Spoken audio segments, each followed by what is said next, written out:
Setup-wise, as we said, very good. Grip-wise for me is good.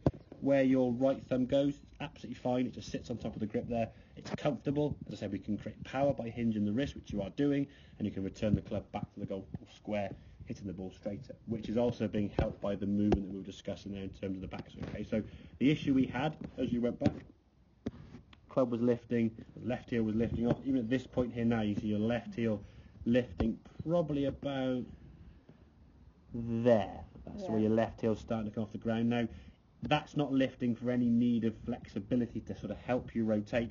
You could swing the golf club sort of waist and hip high, and you wouldn't need the left heel off the ground, would you? You wouldn't need to lift that heel to help you turn. Some people, as they get the golf club to here, need to start lifting the heel to help them, but you certainly don't.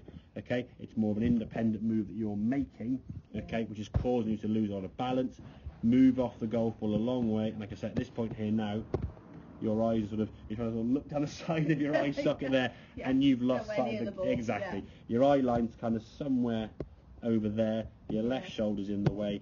It's going to be guesswork. And this is why I think your swing potentially then slows down, and it sort of stops at impact, because you don't sort of see the golf ball again, as we said, until about sort of 4 seconds-ish, and then you've got to try and re-find it, slow it back down, and then stay down with it an awful long time. Twist through the golf ball afterwards was pretty good, but you're slowing the movement down. Now, this one felt to you on the right-hand side as if you were moving and pushing that foot down into the ground. If we watch this golf swing here now, and the club goes back, there we go, okay. So, it feels like you're sort of moving onto your left side. If you look at your head is staying pretty much stationary on top of the golf ball as you rotate, and then your shoulders rotate around there.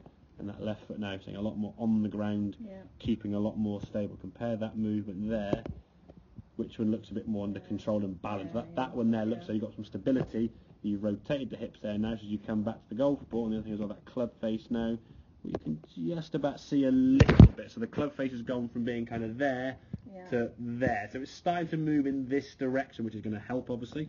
The more we can start pointing that way, the better. But again, small steps. Okay, the focus at the moment now is that left heel. Crush that can on that left side. As you come back to the golf ball now, you're a lot more on top of the ball. Club coming down, really good angle of attack. Lovely contact, as we can see, and then we can twist through up onto that left side. Part of the reason why your right foot, as we said, isn't up on the ground is because you're trying to keep the left foot on the ground, and so your brain just thinks feet. So neither foot's going to come off the ground. Whereas before, you were left heel off the ground, right heel up. So that's a much better finish position. If you look at those two there, that's the better finish position. But because you're trying to keep your left heel on the ground, the right heel sort of just says, I'll stay there with me, okay? Over time, that'll become something you just get more used to doing. I think by every of the shots you're getting, it's a much more consistent strike, hitting the ball and then the mat afterwards. And the height as well. Exactly. I struggle with height, Well, the height comes from two things, okay? It comes from the loft of the golf club, which say your clubs have on it, and backspin, which comes from speed. So the harder you hit the golf ball, the higher it goes. Okay, because there's more backspin being created. Hence why someone like Justine, for example, or some of the ladies hit the ball quite a long way, hit the ball higher because they've got more speed, the ball's up in there for longer. Okay, if you hit the ball really softly, even with a really lofted club, it would just sort of go, it wouldn't get much loft. So the better you strike the golf ball, the more speed the ball has, the higher it goes. So if you start seeing the ball going higher and straighter, you know then you're creating a much better contact. Partly due to the fact you're swinging the club and pushing that sort of coke can down on that left foot. We're not going to let it come off the ground and move here.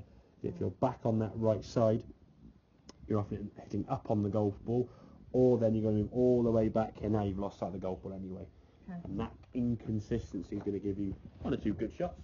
As you get better, your better shots will improve, but that bad shot will always still be there. That's sort of a miss hit or a top shot will be 10 yards. If your bad shot's going at least 50 or 60, you can play with that, can't you? It's a playable bad shot, gets you on the golf course. When you're playing 10 holes, if the ball's going 50, 60 yards or so each time, but worst, and the better one's going 100, as they will start doing, then you can start playing better golf.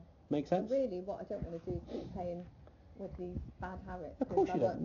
And the thing is, it's always harder to unlearn something than to learn something. If you've got a habit you've ingrained for years and years on end, like imagine if you have to try and change the way you drive a car now, it'd be very difficult. If I had to try and change the way, if the pedals changed from accelerator brake to clutch the other way round, I wouldn't get the car park. But if a complete beginner took it on and learned that method, they would be, within a few months, they'd be fine. So it is hard to unlearn habits, which is why I say the quicker you can or if you can start learning habits from the start better, and any faults you have, iron them out quickly. The longer you leave things, the more ingrained they get. I think what I might do is get out a couple more times, yeah, a couple of weeks, book a lesson, so that I can then come back definitely. and just We can have a look. We can have a check back as well. We can see how it's going. Okay.